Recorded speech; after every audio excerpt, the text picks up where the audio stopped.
예수님께서 십자가를 지시는 마지막 일주일 고난주간을 우리가 묵상하고 있습니다. 마가복음에서 요일별로 이렇게 마지막 일주일을 자세히 소개하고 있습니다. 유대인의 날짜 계산법은 해가 저물면서 시작되고 그리고 그 다음 날 해가 저물 때 하루를 마치는 걸로 계산이 됩니다. 그러다 보니까 이 마가복음에서는 때가 저물며라는 그 말, 또 그 다음 날 이런 말들이 바로 이 때를 나타내는 중요한 표식이 됩니다.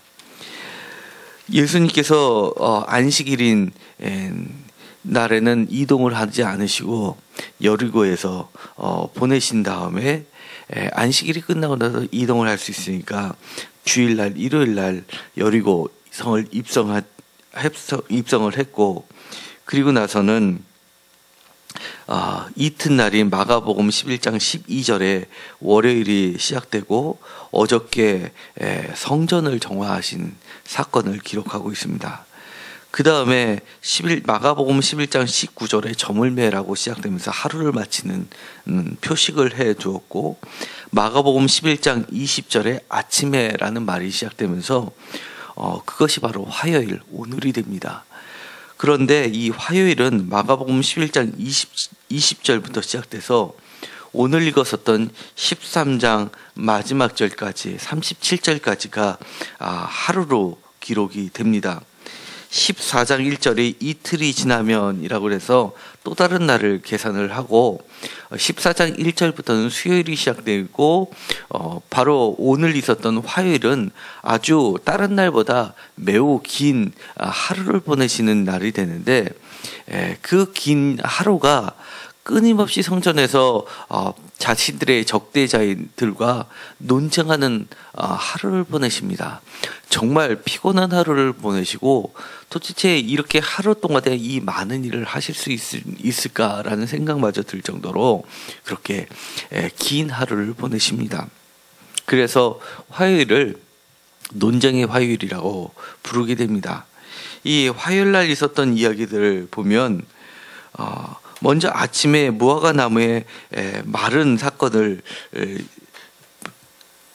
이야기하고 그것에 대해서 성전과 비교를 하면서 예수님께서 설명을 해 주시는 것으로 시작이 됩니다. 그리고 나서 우리가 잘 아는 것처럼 가이사의 동전으로 세금을 내는 것이 옳으냐라는 그 논쟁에 대해서 예수님께서 설명을 해주시고, 그 다음에 다윗의 자손이라는 말 때문에 어떻게 나이가 어린 예수께서 다윗의 자손보다 다윗의 자손임에도 불구하고 내가 다윗보다 큰 자가 될 수 있느냐라는 그런 것을 가지고 논쟁을 하게 됩니다.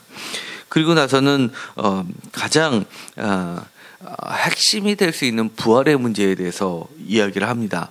부활이 있다라고 믿는 바리새인들과 부활이 없다라는 사두개파들의 그런 엇갈리는 논쟁 가운데서 예수님께서 부활에 대해서 이야기하시고 천사와 같은 존재로서 새로운 몸을 이야기하십니다. 그리고 나선 계명에 대한 논쟁도 하십니다. 무엇이 가장 큰 계명이냐라는 것을 하면서 하나님을 섬기고 그리고 이웃을 사랑하는 것이 아주 으뜸 계명으로 이야기를 하시면서, 그러면서도 아주 우리들이 보기에 두려운 말씀을 하십니다. 그렇게 열심히 섬겼던 사람한테 칭찬을 하시는 말씀이 칭찬같이 들려지지가 않습니다. 왜냐하면 이 끝에 하시는 말씀이 천국에 멀지 않다라고 이야기하시는 걸로 마치면서 천국에서 멀지 않다라고 하는 이야기는 결국은 천국에 들어갔다라는 말이 되지 못합니다. 그러니까 아직까지는 천국에 가지 못한 것으로 이야기를 하십니다. 그리고 나서는 가난한 과부의 헌금에 대해서 이야기를 하시고 나서 이 13장에 들어가게 되는데, 이 13장은 마가복음 13장은 복음서의 요한계시록이라고 할 수가 있습니다. 묵시록이라고 할 수 있는데요, 이 마지막 때에 대해서 한 장에 걸려서 아주 중요한 말씀을 하시게 됩니다. 그래서 우리가 이것을 소묵시록이라고 이야기를 하게 되는데요. 이 때에 대해서 이렇게 이야기를 하십니다. 그러면서 이 인자에 관련된 이야기를 하시고 그러면서 오늘 읽었었던 본문 28절에 무화과나무의 비유를 배우라라고 하면서 마지막으로 이 때에 대해서 우리가 반드시 기억해야 될 것을 이야기를 해주십니다. 그 마지막 때라는 것을 알 수 있는 것은 무화과나무의 비유를 배우라라고 하면서 계속해서 반복되는 것은 시간에 대해서 이야기합니다. 가까운 줄 알라라고 이야기합니다. 그리고 또 중요한 말씀을 하시는데 문이라는 표현을 쓰십니다. 인자가 가까이 곧 그 문 앞에 이른 줄 알리라. 문은 항상 바깥과 안을 가로지르는 경계선이 됩니다. 문 밖에 있는 자와 문 안에 들어가는 심판을 이야기를 하게 됩니다. 마지막 때를 이야기를 하면서 다시 이 세대와 저 세대를 이야기하고 그 다음에 32절에 대해서 때를 이야기하는 겁니다. 다시 한번 29절에 문지기에 대한 이야기를 하시고 그리고 나서 마지막에 마치 커다란 괄호로서 문을 닫듯이 말에 대해서 이야기를 하는데 매우 중요한 말씀을 하십니다. 31절에 천지는 없어지겠으나 내 말은 없어지지 아니하리라 라고 이야기를 하십니다. 이 무화과나무의 때를 배우라라고 하면서 이야기하신 것이 바로 가지가 연해지고 잎사귀를 내면 여름이 가까운 줄 아나니라는 이야기는 여름이 가까이 오고 나서는 이 무화과나무는 없을 무자 꽃화자 과실과자입니다. 처음에는 잎이 무성하게 피는 6월절 때가 되면 잎이 무성했다가 이제 날씨가 점점점 더워지면서 잎사귀가 지면서 열매가 아주 달게 되고 여름이 되면 이제 그 무화과나무가 곧 따게 되는 시점임을 알게 돼서 추수 때가 곧 가까이 왔음을 알려주는 것입니다. 사람들은 이 자연의 현상을 보고 이 때를 판가름을 합니다. 그런데 영적인 때에 대해서는 사람들이 모른다는 것을 지적을 합니다. 그러면서 31절에 보면 천지는 없어지겠으나 내 말은 없어지지 아니하리라 라고 하면서 그날과 그때는 아무도 모르나니 라면서 모른다라는 이야기를 합니다. 사람들은 무화과나무를 보면서 그 때를 안다라고 생각을 하지만 주님께서는 아직도 너희들은 모른다라고 이야기합니다. 그 모르는데 그 모르는 것을 알려면 이렇게 이야기하는 겁니다. 아들도 모르는 것 그리고 천사들도 모르고 오직 아버지만 아시는 그 아는 것을 아는 방법이 아는 것이 아니라 깨어 있어야 된다는 것을 이야기하는 겁니다. 우리가 안다라고 생각하지만 실질적으로 우리가 영적으로는 알 수 없는데 그 이유는 아버지만 아시기 때문에 아들도 모르기 때문에 너희들도 알 수 있는 길이 없지만 모르면서도 아는 것과 다름없는 유일한 방법은 깨어 있으면 아는 것과 마찬가지가 된다는 겁니다. 우리가 깨어 있어야 된다는 것, 이 깨어 있어야 된다는 것은 어떻게 하면 깨어 있을 수가 있을까요? 이 마지막 때에 무시무시한 것을 이야기하시는데 그 전에 20절에 이렇게 됩니다. 그날을 감하셨느니라 라고 이야기합니다. 감하시지 않으면 아무도 견디지 못하는 그 날이기 때문이라는 겁니다. 그리고 실제로 14절에 보면 멸망에 가증한 것이 서지 못할 곳에 선 것을 보면 읽은 자는 깨달을진데 그때 유대에 있는 자는 산으로 도망할지라 라고 하면서 밭에 있는 자는 겉옷을 가지러 뒤로 돌아가지 말고 그날에는 아이를 뵌 자들과 젖먹이는 자들에게 화가 있고 이 일이 겨울에 일어나지 않도록 기도해야 될 정도로 환난의 극심한 때를 이야기합니다. 실제로 이것은 로마의 점령으로 인해서 이스라엘이 멸망한 AD 70년을 하고 있는 사건입니다. 이 멸망에 가증한 것이 서는 것은 바로 예루살렘 성이 로마군에게 점령이 되고 나서 거기에 시저의 형상들이 걸리게 되는 것을 보게 됩니다. 그러면서 그때는 바로 모든 것이 없어지는 큰 환난이었는데 이 때를 그들은 깨닫지 못했었던 겁니다. 마가복음이 기록된 시점을 AD 65년에서 75년, 그러니까 70년 멸망의 전후로 보게 되는 겁니다. 이때는 마지막 때 우리가 겪게 될 날들과 비슷하다는데, 이미 이 사람들은 예수님께서 AD 30년에 돌아가실 때 이것이 마지막으로 기록되어 있지만 AD 70년만 되더라도 이미 예수님이 돌아가시고 나서 무려 40년, 한 세대가 지났던 시점입니다. 그러다 보니까 이 사람들은 예수님의 말은 잊어버리기 시작했던 겁니다. 예수님의 말은 이미 없어졌다고 생각했던 시점이라는 겁니다. 그러나 주님께서는 분명히 이야기합니다. 내 말은 없어지지 아니하리라 라고 이야기합니다.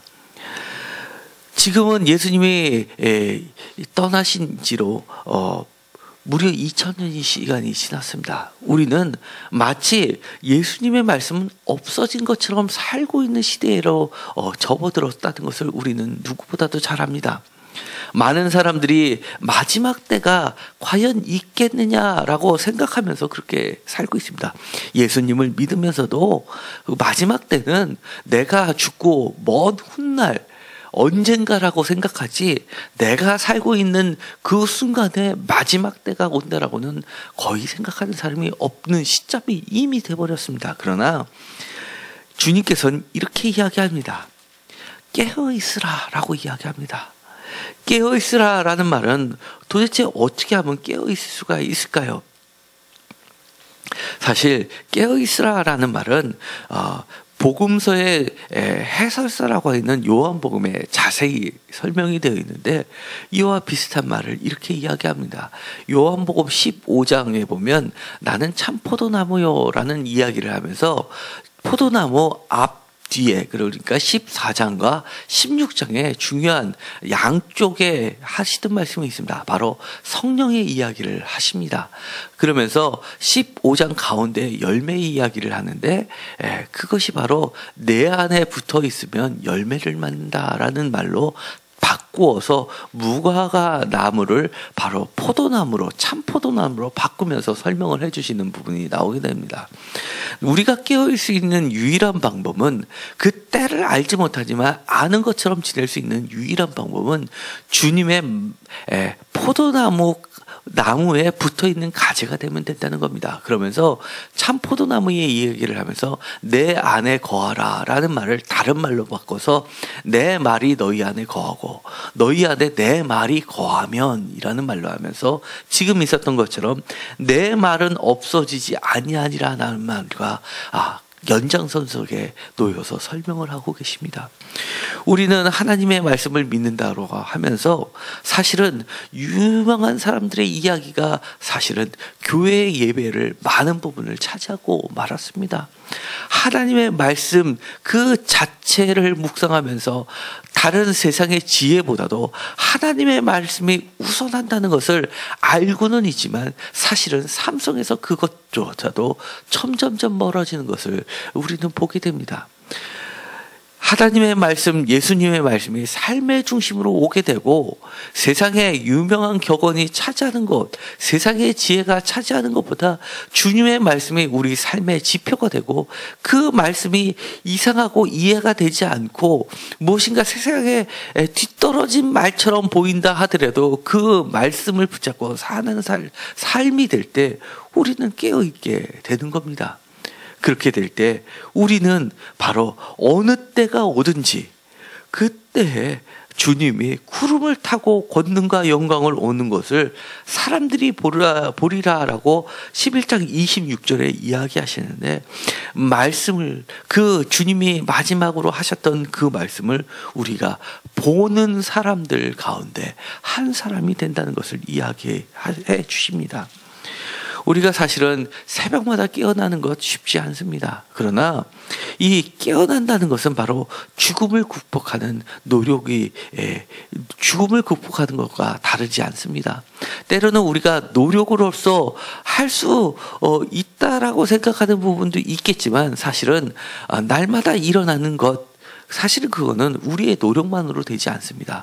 우리가 육신적으로 너무나 지치고 힘들면 우리의 노력으로는 되지 않을 때가 많은데 그때는 주님께 간구하는 수밖에 없습니다. 자기 전에 우리를 깨워주십시오.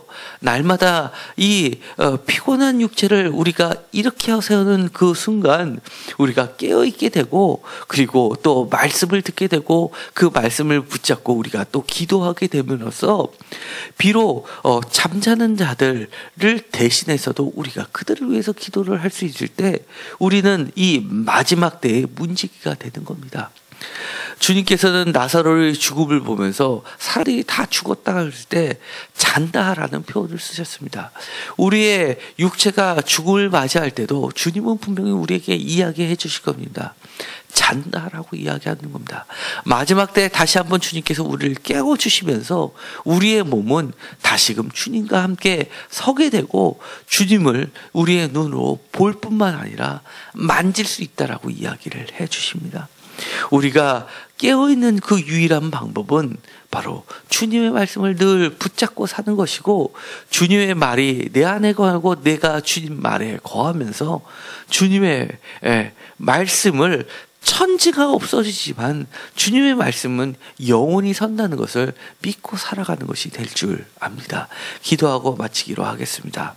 하나님, 우리가 주님을 믿는다 하면서 사실은 주님의 말이 없어진 것처럼 살 때가 너무 많습니다.